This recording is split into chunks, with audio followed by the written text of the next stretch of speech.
Assalamualaikum warahmatullahi wabarakatuh.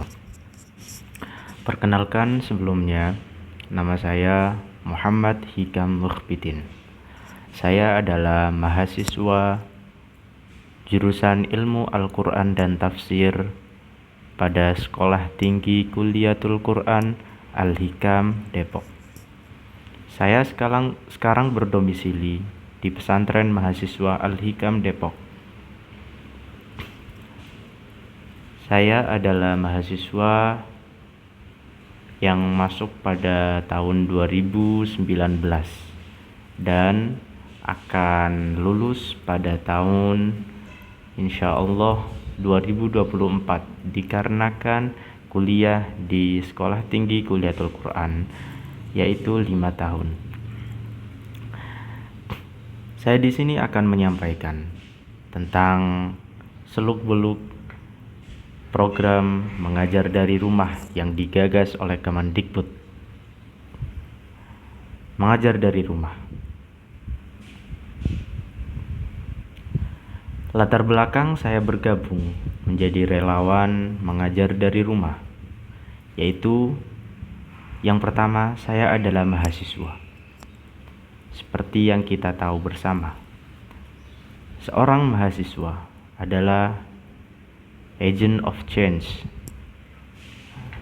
yaitu mereka mempunyai misi perubahan untuk masa depan yang lebih cerah. Mengabdikan diri di masyarakat adalah menjadi salah satu komponen penting seorang mahasiswa.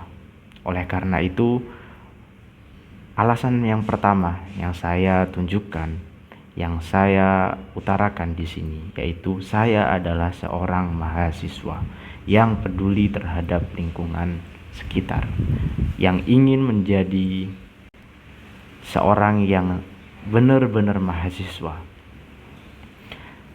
Dan alasan kedua, mengapa saya bergabung menjadi relawan mengajar dari rumah, yaitu merasa prihatin dengan kondisi pendidikan selama pandemi. Kondisi pendidikan selama pandemi ini, sebagaimana yang kita tahu bahwasanya mulai dari TK, SD, SMP, SMA, sampai perguruan tinggi melakukan kegiatan belajar mengajarnya secara online. Bagaimana mungkin seluruh rakyat Indonesia yang dengan berbagai macam latar belakang harus bisa dan harus siap menghadapi program seperti itu? Bahwasanya seluruh program tidak ada yang sempurna. Oleh karena itu, saya merasa sedikit terpanggil karena lingkungan sekitar saya tidak sepenuhnya mengerti tentang teknologi. Yang ketiga, alasan saya menjadi relawan mengajar dari rumah, yaitu mencari pengalaman serta kesempatan. Kapan lagi kesempatan seperti ini akan datang? Kita mengabdikan diri di masyarakat, kita mengajar anak-anak mereka. Kita mengajar anak-anak mereka. Kapan lagi kesempatan ini datang? Kapan lagi pengalaman seperti ini ada? Oleh karena itu saya terpanggil untuk menjadi relawan mengajar, dikarenakan saya ingin mencari pengalaman serta kesempatan. Yang selanjutnya yaitu membantu sesama. Mungkin alasan yang keempat ini mirip-mirip dengan yang atas-atasnya, namun tetap membantu sesama adalah menjadi hal mutlak yang harus dilakukan oleh seluruh manusia, karena manusia adalah makhluk yang sosial. Jadi membantu sesama wajib hukumnya, apalagi membantu dalam kebaikan. Ini belajar hal tersebut menjadi kewajiban bagi manusia ketika melihat saudaranya, lingkungannya yang mereka kurang bisa belajar, kurang bisa beradaptasi dengan kondisi, maka kita harus turun tangan membantu mereka. Alasan selanjutnya yaitu mengisi kekosongan waktu dengan hal yang bermanfaat. Saya sadar betul bahwasanya pada saat pandemi ini kegabutan saya semakin bertambah, dan waktu senggang saya banyak sekali. Oleh karena itu, saya mengisi kekosongan waktu dengan hal yang bermanfaat. Sesuatu apalagi yang kurang membahagiakan kecuali mengisi waktu kosong dengan hal yang bermanfaat, produktif, progresif, aktif. Itu. Yang kemudian kita sekarang masuk kepada program mengajar dari rumahnya. Sebenarnya program dari rumah ini ditujukan kepada siswa, siswi dari mulai tingkat TK, SD, SMP untuk membimbing mereka beradaptasi dengan kondisi pandemi ini. Nah, oleh karena itu, saya ketika diamanatkan menjadi relawan mengajar dari rumah, saya memilih target yang saya ajar siapa. Pasti lingkungan saya, pasti sekitar lingkungan saya, mengingat pandemi ini sangat darurat. Kalau kita tidak memulai dari hal yang kecil dulu, kita tidak bisa mengubah hal yang lebih besar.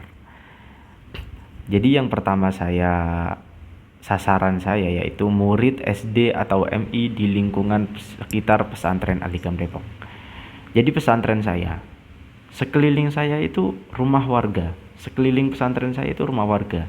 Jadi mereka mempunyai anak-anak kecil yang masih bersekolah, dan kita merasa terpanggil menjadi relawan untuk mengajar mereka, untuk mengabdikan diri kepada masyarakat.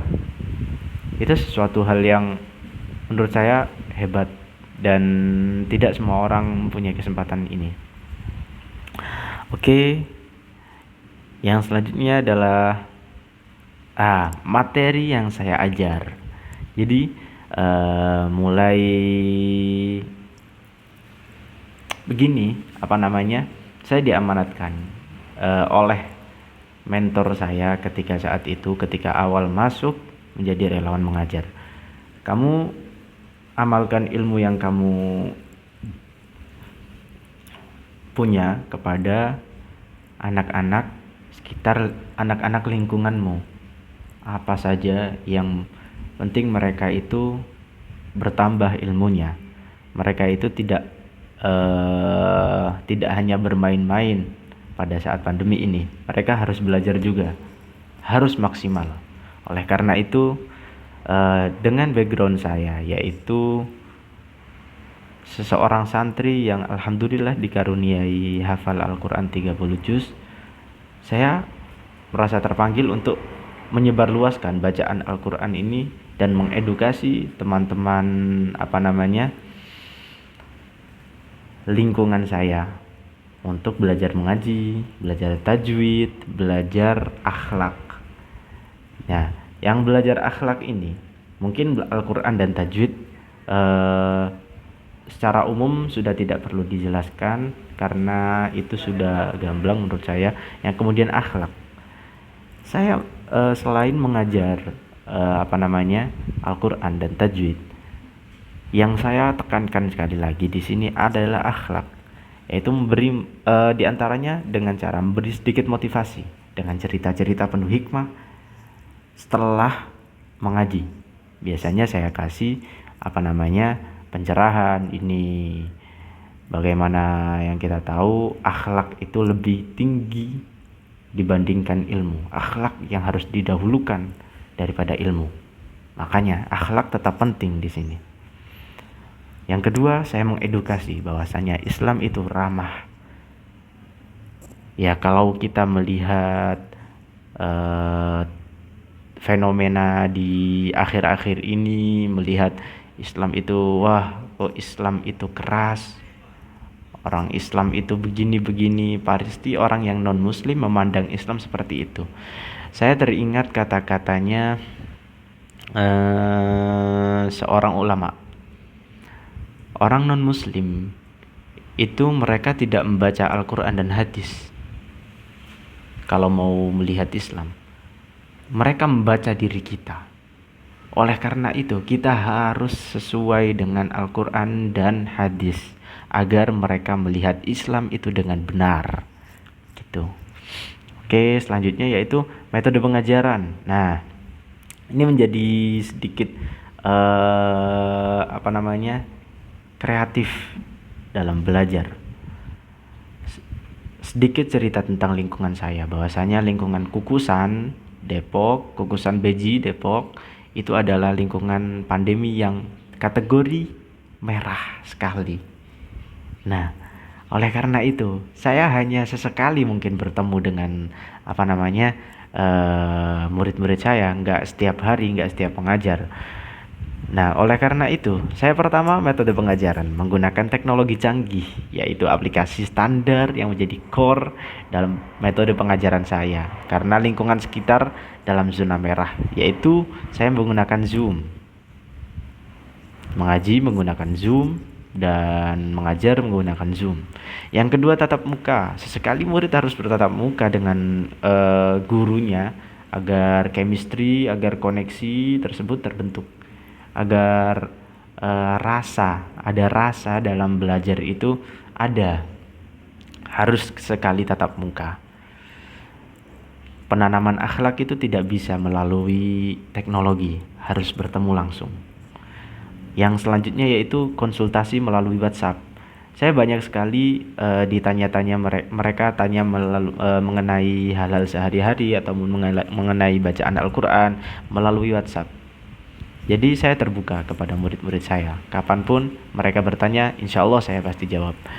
Yang kemudian bermain, sesekali menyempatkan waktu untuk bermain bola bersama mereka, agar kita lebih akrab, nggak ada sekat antara guru dan murid ketika selain di kelas. Kalau di kelas posisinya tetap guru dan murid. Kalau di luar kelas kita teman, agar lebih mudah mereka menerima pengajaran yang kita berikan.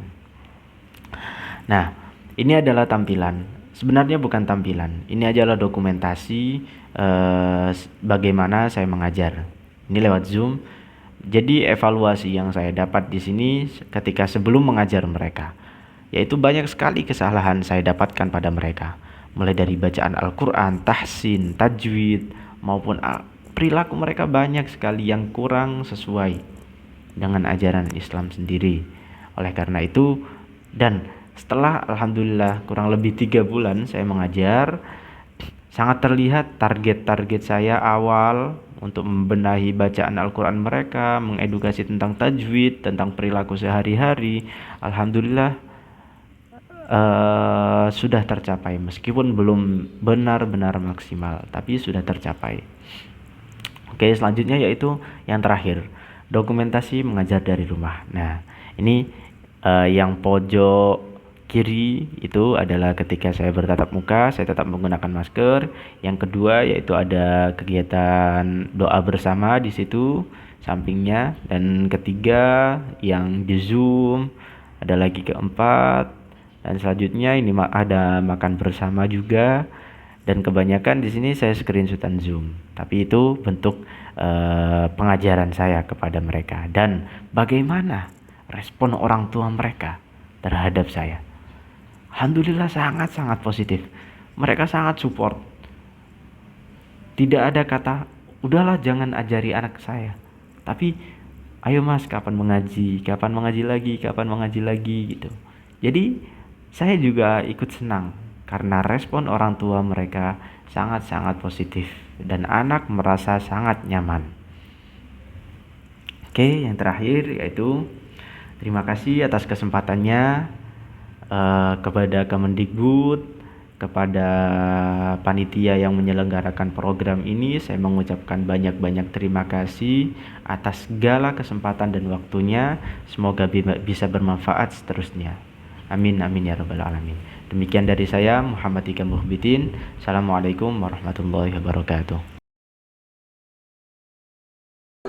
Ya man